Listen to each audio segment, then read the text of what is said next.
Now, in software engineering, let us talk about the software architecture. Whenever we want to make certain software, we have to first model it, make a model. Then we need to make the architecture, and then we can start the designing. So, software architecture, it implies the global design, whether it is true or not, we are going to see, and whether the architect is equivalent to the designer, we are also going to see that. So, first of all, why we need to bother about the architecture? Okay, we have already created a model. Now, why do we need to bother about the architecture? Why need we to design the architecture? So why not to design altogether, just doing making some design of an architecture or architectural design, why it is required. We'll see the waypoints and view models for this architecture and architectural design, and these styles which are used in various architecture and software terms. So architectural styles we are going to see. Then the assessment. Once you have made the architecture, it is fine, it is very good, it is commendable job. But what about the assessment? Because if you say I have done a good job, who is going to say that you are going to have done a good job before you are being assessed? And then the important part is your role. If you are an architect, what is your role as a software architect? So the role of architect is like this. First of all, if you are an architect, first you need to understand the requirements. You have to present the solutions, and a solution to whom? To the developers who are going to develop, software developers. So an architect who is going to understand the requirements first, and he will make an architecture and provide solution to the developers. This client and user, they are going to assess the appearance and behavior of what you have made. First of all, architect will create an architectural design, that this is the framework. Now, what kind of windows you are going to use, which doors you are going to place. So actually you create an architectural design which visualizes some appearance and behavior of the final product.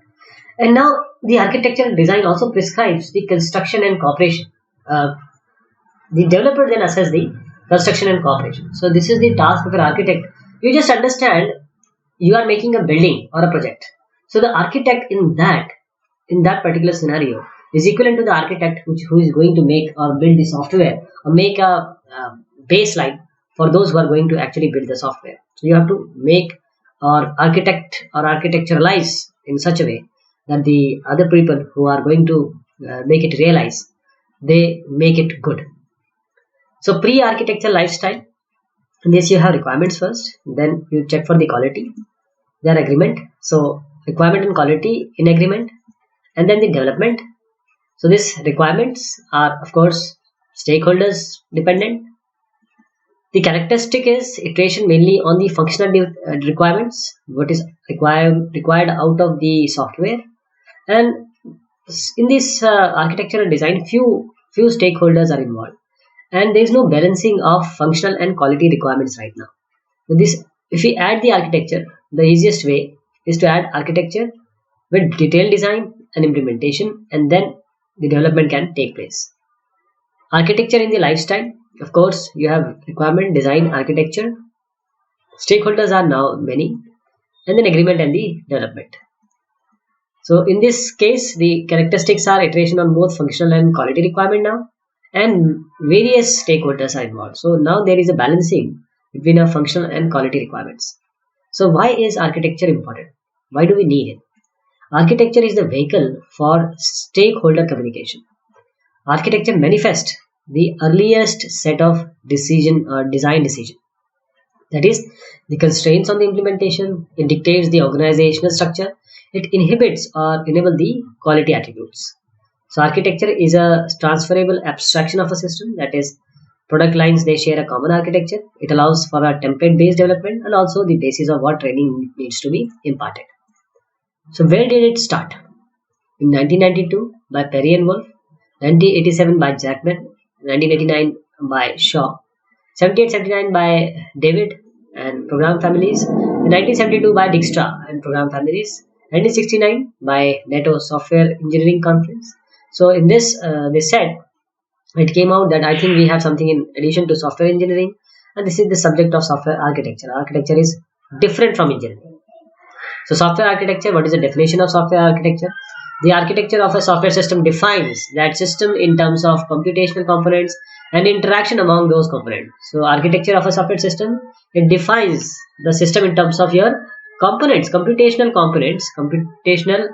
and components, and their interaction among these components. So you have various components and their interaction among themselves. This is the software architecture. This is from Shaw and Garland software architecture perspective. Software architecture, you have a statement, then the procedure, then you have a module. Statement, then procedure, then module, and then the pattern, that is a design pattern, and then finally you make the architecture. So let us take another definition. The software architecture of a system is the structure or the structures of the system which comprises software elements, the externally visible properties of these elements, and the relationship among them. So software architecture is all about the components and the relationship among the components, and also the structure of a system which comprise software elements. So software element, the externally visible properties of these elements, and the relationship among them. So relationship or coordination or relationship between components and the software elements, these are the part of software architecture. This is from Bas Cleme and Kasman, software architecture in practice. So software architecture, it is a very important issues. Very important issues are raised in this definition of software architecture. So you can have multiple system structures. So externally visible, that is observable properties of the components. And the definition will not include the process, the rules and guidelines, and the architectural styles right now. So architectural structures, these are module structure, conceptual or logical structure, process or coordination structure, physical structure, usage structure in architectural structure, and call structure, data flow, control flow, class structure. So let us take one more definition. Architecture is the fundamental organization of a system embodied in its component, their relationship to each other and to the environment, and the principles guiding its design and evolution. Again, architecture is the fundamental organization of a system embodied. You are talking about a system, and this definition says that this system is embodied, means has various components, their relationship among each other and to the environment, and environment means external environment, and the principles guiding its design, their design and evolution. This is IEEE standard on the recommended practice of architectural descriptions. So architecture is conceptual. Please understand, architecture is conceptual. Architecture is about fundamental things, basic things. So architecture exists in some context with respect to the software and the making of software. The other points of view also, architecture is a high level design. Architecture is the overall structure of the system. Architecture is the structure including the principles and guidelines governing their design and evolution over time. Architecture is components and connectors. So what about software architecture and quality now? The notion of quality is central in software architecting. When we are into architecture or architecting, we need to consider the quality. So a software architecture is devised to gain insight in the qualities of a system at the earliest possible state. Some qualities are easily observable by execution, like performance, security, availability, functionality, and usability. And some are not observable by execution, like modifiability, portability, reusability, integrability, and testability. So why we bother? Again, architectural design, viewpoints in view model. We have seen this architectural style, architecture assessment, role of a software architecture. So in this this attribute driven design, we are just continuing the concept. We choose model to decompose. We redefine the module. That is, we choose architectural drivers. For example, as we said, quality is a driving force. We choose pattern that satisfies these drivers, and we apply this pattern, and we repeat these steps. So let us take an example, add iterations. For example, top level means usability, which is giving rise to separate user interface, which is giving rise to 3-tier architecture. So lower level, within the user interface, we talk about security, that is, we need to authenticate the user.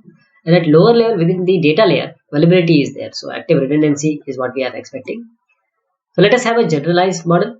We understand the problem, we solve it, we evaluate solution. This is the global workflow in architectural design. What happens here is, This is the architecture. So we evaluate the result. If some backlog is there, along with the context and requirement, we synthesize it. We again go to the architecture. So in this generalized model, we have backlog that can be assets, ideas, constraints, and requirements. So again, architecture is evaluated. Evaluation result is given to backlog. Along with this, it is synthesized again. Design issues, options, and decisions. A designer is always faced with a series of design issues. These are the sub-problems of the overall design problem. So each issue normally has several alternative solutions. For example, design options. So designer make a design decision to resolve each issue what is being faced by him. So this process involves choosing the best option among the various alternatives available to him. So how to take decision? This is a problem space. This is a decision space. So you design a problem, sub problem or various issues can be there. So we divide them into sub problems, and then we design. These are design options. Design options. So we take decision on the best option. So these are the alternative solutions. These are all alternative solutions. The decision space could be, this is a kind of decision tree. So a space of possible design that can be achieved by choosing different set of alternatives. Say client style, it can be client server, it can be monolithic. Client server, it can be fat client or thin client. In thin client, it can be client in a separate user interface layer, or no separate user interface layer. If it is client in a separate user interface layer, it can be programmed in Java, VB, or C++. So is it a tree or graph? So issues there and options, they are not independent. So they are not independent, they are somewhere related, right? So for example, this flexibility is either layered, or you can provide the model view architecture, model view controller. This is more than just IT. Technical and non-technical issues and options are intertwined here. Means like this. So architects deciding on the type of database versus the management deciding on a new strategic partnership, or management either deciding on some budget. So some decisions are related to norms, tacit decisions. There are certain rules and regulations that guide you to adopt certain design. So what are these decisions? They can be implicit, like undocumented, unaware, tacit, and of course based on previous knowledge. Explicit means undocumented. It will vaporize over time. Explicitly undocumented means tacit and for personal reasons. Explicit documented is preferred exceptional situation. So why is documenting design decisions so important? We want to prevent repeating or expensive past steps what we have already done. We want to explain why this is a good architecture, and we want to emphasize qualities and criticality for these requirements and goals. And we want to provide context and background. That is why documenting design decision are so important. So what are the uses of design decisions? These are to identify key decision for a stakeholder. We make the key decision quickly available. For example, introducing new people and making them up to date. So we get a rational, validating decision against some requirements. And also uses of design decision include the evaluation of impact. So if we want to change an element, what are the elements impacted? Design issues and decisions. So we clean up the architecture, identify the important architectural drivers. What are the elements of design decision? First is design issue being addressed. What are the issues? Design issues that are being addressed. Decision making status. Is it pending or approved? Assumptions. What are the underlying assumptions? And alternatives of design decision. So rationale is why this design decision or decision has been taken. Implications can be, say you need further decisions also. You are satisfied with what you have done. So the pointers to design decisions are all these which we have discussed earlier also, because they have specifically talked about architectures only. So this is all for today. We'll be taking the next part in the next session. Thank you so much.